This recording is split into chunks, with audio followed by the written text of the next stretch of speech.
The Peter Schiff Show.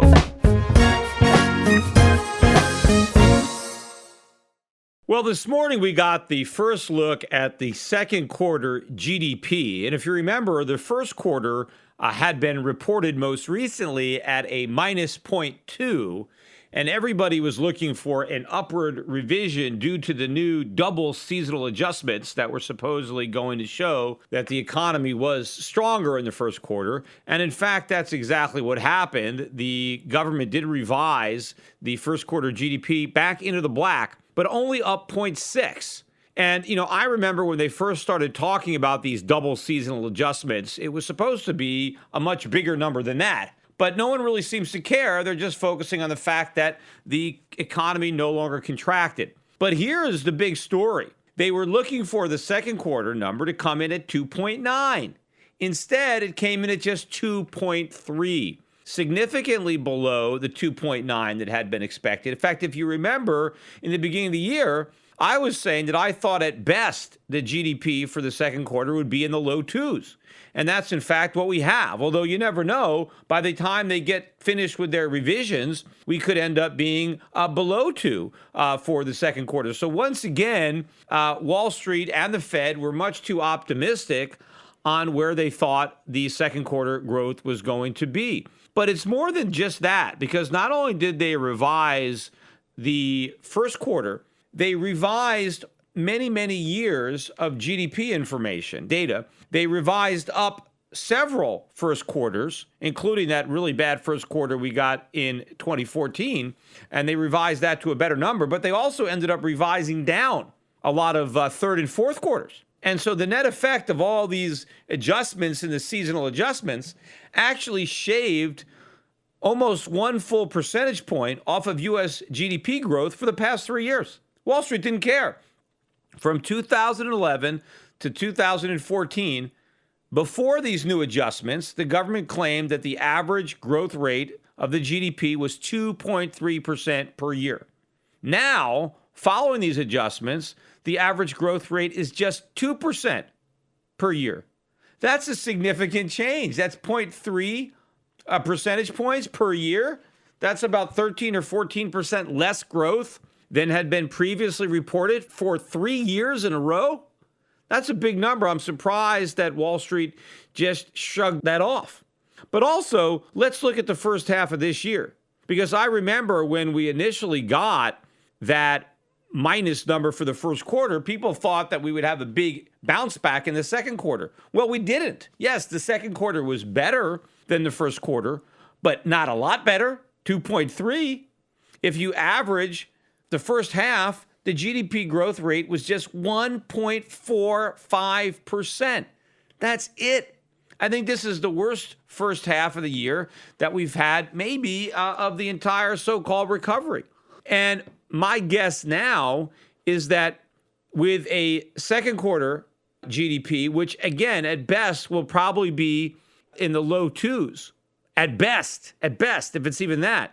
But that would mean we'll probably end up with GDP growth for the entire year of maybe 1.5. And that would probably make it, again, the slowest annual GDP growth of the entire recovery. Now, theoretically, the Federal Reserve was waiting for the economy to be strong enough that it no longer needed its emergency 0% rate. It's been waiting for the economy to achieve escape velocity. Well, it's waited until the economy was moving at the slowest velocity of the entire recovery. If we didn't have escape velocity when the GDP was growing faster than it is now, if the economy was too weak to raise rates from 0 in 2014 or 2013 or 2012, given that the economy is much weaker now, why is it now able to sustain higher interest rates? They used to say, well, we're going to take their training wheels off at some point. Well, we need those wheels more than ever before. Because think about this. If the economy is barely limping along with all the support the Fed can muster at 0% interest rates, how are they going to take away that crutch now when the economy needs that crutch more than ever before? I can see if the GDP were growing at 5 or 6%, the Fed could say, you know what? the growth is now so strong, we could take away these emergency measures. We're at escape velocity, and maybe the economy will slow down a bit without 0% interest rates. But even if it slows down, we're just stopping it from overheating. But if they lean against this recovery now, if they say, hey, the economy is growing too fast, we need to slam on the brakes now, we need to raise interest rates, and it's already slowing down, it's like they're gonna push it down even faster. So none of it makes any sense, right? If it's about the economy again is at its weakest point of the entire recovery. And if they didn't raise interest rates when the economy was stronger, then what is the point of raising them now? Some people might say, well, inflation, but of course, by the way the Fed measures it, there is no inflation. Of course, I've never believed those numbers, but the Fed pretends to believe them. And given the numbers that the Fed claims to believe, inflation is no greater threat today than it was at any point in the last 4 or 5 years. So why would they be raising rates? Now, the Fed actually came out again and made a statement yesterday on rates.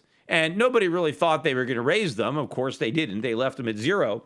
But again, supposedly they left the door open to a rate hike in September. Although I don't even think there's a crack in that door, basically. I don't think that they're going to raise rates. Many people are still thinking, maybe they'll wait till December. Because again, in the Fed's official statement, they said that they are data dependent and they're still waiting to see improvements in the labor market. Now, what improvements are they waiting for? Clearly, they're not waiting for the unemployment rate to move lower because that's at the lowest it's been, certainly of the entire Obama presidency. But the rate is very, very low based on historic measures. The unemployment claims that came out, I think not this week's, but last week's, were the lowest in like 48 years. So what is the Fed talking about when they're saying we still want to see more improvement in the labor market beyond the improvement that they've already seen? And I mentioned this before, the only improvements that they can possibly be referring to are wage growth, which has been completely absent and has no signs of returning, or it could be an increase in the labor force participation rate. And again, we're at an all-time low right now, the lowest since 1967. The labor force participation rate is still declining, not even a sign of improvement. And the only other thing they can be looking for is part-time workers getting full-time jobs. And again, that trend is nowhere turning. It's at the low point. So if the Fed is going to wait for an improvement in wages, if they're going to wait for an increase in the labor force, if they're going to wait for more people with part-time jobs landing full-time jobs, they're going to be waiting indefinitely before they can raise interest rates, which again brings me to the point that this whole thing is a show, a charade. The Fed wants to pretend that the economy is strong enough to withstand higher rates without actually raising rates and proving that it's not. Because again, the economy is barely surviving with 0% interest rates, and I don't think it will. I think they're going to need another round of quantitative easing, QE4.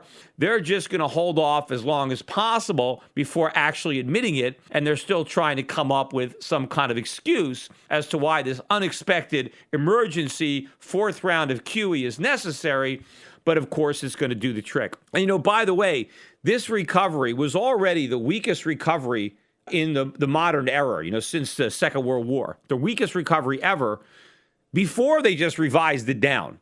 Now it's extra weak, but we've also had the most Keynesian monetary stimulus ever, more stimulus than ever before. So according to the Keynesians, if we had a massive amount of stimulus, we should have had a stronger recovery. If we had the most stimulus, this should be the biggest recovery ever, but it's the weakest. Yet the Keynesians don't want to question the reality that maybe their stimulus is an economic sedative. The only answer they can come up with was, well, even though this is the biggest monetary stimulus ever, it's still not big enough. We needed an even bigger Keynesian stimulus for it to have worked. Now, we've got some more economic news that came out during the week. Some of the reports that nobody really seems to talk about. I've been following this Red Book year over year same-store sales number, which rose by just 1%. Year over year, this July to last July. And this is the slowest annual increase in years. I don't even have the data. I'm not sure how far you go back, but I was looking at the last, 3 or 4 years, and this is by far the lowest. In fact, if you look at the same period last year, the year over year growth was about 3%. The same thing in 2013, July, year-over-year same-store sales growth 3%. This year, it's two-thirds lower. It's only 1%. And this does not adjust for inflation. This is just the actual amount spent, not how much merchandise was purchased. But if prices went up, then that's part of that 1% increase. And that is a very, very weak number. And I'm not making this up, but I was reading some articles, and they were blaming it on the hot weather. I joked about this during the winter that, when things were bad in the summer, they would blame it on the hot weather. And that's exactly what they're doing. Now, I don't even think this was a particularly hot July. I think it was pretty cool, actually. But it's hot every summer. But again, so according to the media or according to the analysts, if it's too cold, you don't shop. If it's too hot, you don't shop. It's got to be just right. Just like Goldilocks, you can't shop unless the weather is just right? It can't be too hot. It can't be too cold. It has to be perfect for the Americans to shop. This is the kind of nonsense that they expect us to believe. The economy is weak. People aren't shopping because they're broke. They've shopped too much in the past. They don't have any savings. They're loaded up with credit card debt. They got student loans. They got auto loans. Maybe they have a mortgage. A lot of them don't. A lot of them now are renting, but their rent's going up. And so they're spending all their money on rent. They don't have any money left over to go to a store and buy something. In fact, we got news this week, I think it was yesterday, from the Census Department that the U.S. home ownership rate just fell to a new low of 63.4%. That's a new low for this cycle. This is the lowest the home ownership rate has been since 1967. I was only 4 years old. Many people listening to this podcast were not alive the last time the home ownership rate was 63.4%. This shows you how everything the government does backfires, right? Again, I talked about this in the last podcast. They're trying to get more Americans to own homes, and the result is the fewest percentage owned homes since 1967. Maybe if the government didn't try so hard to promote home ownership, maybe more people would actually own homes because they would be a lot more affordable. At the same time, the average or median monthly rent just hit a new all-time record high. So all those people who can no longer afford to buy a home, thanks to the government, are paying through the nose to rent one. And maybe that helps explain why consumer confidence in July unexpectedly plunged from 99.8 in June to 90.9 in July. That is the lowest level since September of 2014. So if things are so great, why is consumer confidence plunging? The forecast was for 99.6. And instead, it went all the way down again to 90.9. And again, I still think consumers are overconfident. The problem is they're not pessimistic enough. They still believe all the hype. They've been brainwashed by the media. And there's a lot of false hope out there. And ultimately, a lot of that false hope is going to have to be dashed. And when it is, I expect to see a much bigger decline in the consumer confidence numbers. Meantime, as the evidence continues to pour in that the U.S. economy is much weaker than everybody had believed, the dollar seems to be immune. The dollar isn't selling off. Still, euro is around 109. The dollar up today against the euro. It was up a little bit yesterday as well. Dollar also up pretty much across the board against commodity currencies. Gold continues to have a lot of problems. Gold down again today, $7 or $8. Not getting a rally from what should be the type of news. In fact, I'm reading more and more articles about why gold is finished. I mean, I got one of them, somebody emailed me earlier today, an article forecasting gold to go to $350 an ounce, which is a huge collapse from where it is now.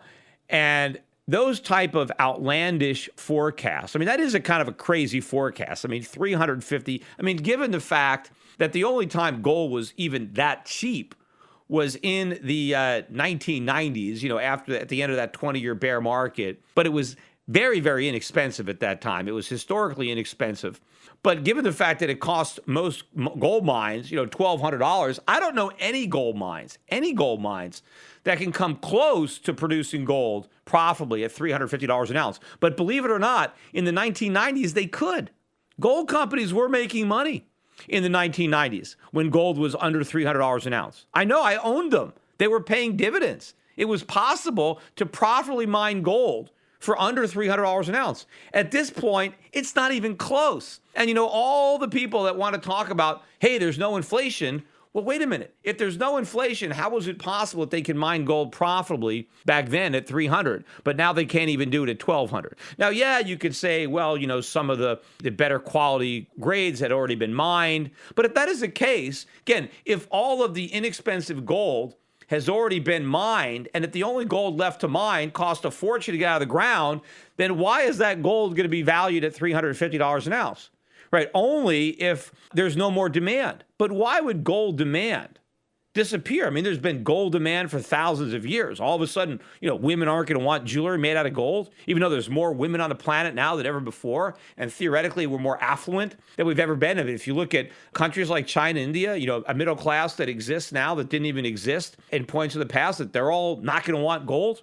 That doesn't make any sense. Forgetting about all the other uses for gold, and there are plenty of uses. I've gone over that before. I mean, it's not just jewelry. It's not just because gold looks nice and you can shape it into interesting things. That's not. There are so many uses for gold, as if all these uses are going to go away. These kinds of forecasts, again, it's like Dow 36,000 when somebody wrote that book. I actually think that was Harry Dent's book.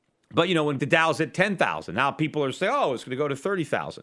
You get kind of crazy forecasts like that. Well, that's a crazy amount of pessimism, to have all these dire gloom and doom, right, type forecasts when it comes to just how low the price of gold is going to go, when there's no indication that the price of gold is going to fall to that extent. And there's no reason why it should. And as soon as this momentum shifts, and let all the shorts pile on. I mentioned last podcast, for the first time ever, hedge funds are short gold. Fine, let them be short. I mean, think of all the things in the world that you could short. Think of all these overpriced, hyped up stocks that these hedge funds could be shorting. Right? Companies with billion-dollar market caps and no earnings and no prospects for ever having earnings.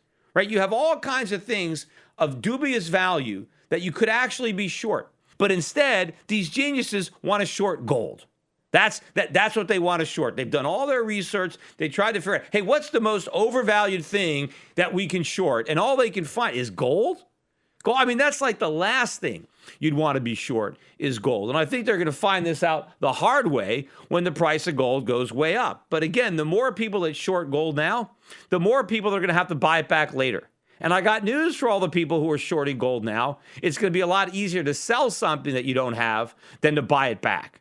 Because when they have to buy it back, the gold's not going to be there. Because the smart money is buying gold and putting it away. And if gold goes up $50, $100, $200 an ounce, the people that are buying their gold now below $1,100 are not going to be there to sell it at $1,200 or $1,300 because that's not why they're buying it. It's not the traders who are buying gold. The traders are shorting gold. It's the strong, long-term holders that are doing all the buying.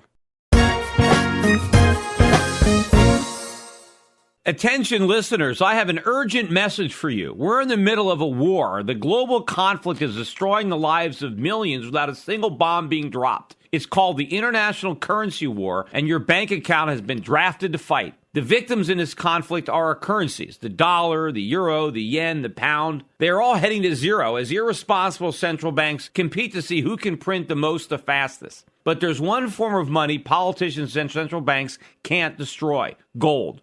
Today, it's more important than ever to understand the value of gold in your portfolio and to keep a close eye on major market developments. Subscribe to my monthly videocast and you'll be the first to hear my latest analysis on gold investing and the currency wars. Visit goldvideocast.com right now to subscribe for free. I call the dot-com bust, then the housing bust, and I advise clients to diversify into foreign equities and hard assets while the rest of Wall Street laughed at me. Now I want to keep you up to date on the next crisis that is brewing. My Gold Videocast also includes personal interviews I've conducted with other contrarian investors like Jim Rickards and Axel Merck.